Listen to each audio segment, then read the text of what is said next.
ទៀតហើយសូមប្រយ័ត្នប៊ីចេងនិងទឹកត្រីខ្លាំងៗលក់ថោកៗលើទីផ្សារអាជ្ញាធរវៀតណាមកំពុងចូលឆ្មក់ខាត់អ្នកផលិតនៅថ្ងៃទី13ខែកុម្ភៈលោកថាន់និងអ្នកផ្សេងទៀតជាច្រើននាក់ត្រូវបានខាត់ខ្លួនដោយនាយកដ្ឋានប៉ូលីសសេដ្ឋកិច្ចនៃប៉ូលីសទីក្រុងហូជីមីញពីបទផលិតនិងជួញដូរទំនិញខ្លាំងៗការបំលែងវត្ថុធាតុដើមដែលមិនមានការគ្រប់គ្រងទៅជា MSG និងទឹកត្រីជនសង្ស័យត្រូវបានឃុំខ្លួនក្រុមអ្នកស៊ើបអង្កេតមកពីនាយកដ្ឋានប៉ូលីសសេដ្ឋកិច្ចសហការជាមួយប៉ូលីសបានឆ្មក់ខាត់ខ្លួនអ្នកបន្លំអាជ្ញាធរបានរកឃើញខ្សែសង្វាក់ផលិតកម្មខ្លាំងៗដែលមានម៉ាស៊ីនផ្សារភ្ជាប់កម្ដៅចំនួន3និងជញ្ជីងអេឡិចត្រូនិកចំនួន5វត្ថុដែលរឹបអូសបានរួមមានម្សៅ MSG ចំនួន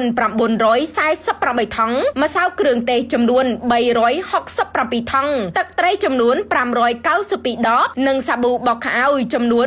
130ថង់ដែលទាំងអស់សុទ្ធតែវេចខ្ចប់យ៉ាងពេញលេញនិងធ្វើត្រាប់តាមម៉ាកល្បីៗនៅលើទីផ្សារទីភ្នាក់ងារស៊ើបអង្កេតក៏បានបិទឃ្លាំងដែលមានវត្ថុធាតុដើមដែលប្រើសម្រាប់ផលិតទំនិញខ្លាំងៗផងដែររួមមានម្សៅ MSG ម៉ាក Fufeng ចិត្ត1តោនម្សៅគ្រឿងទេម៉ាក Bebdo ចំនួន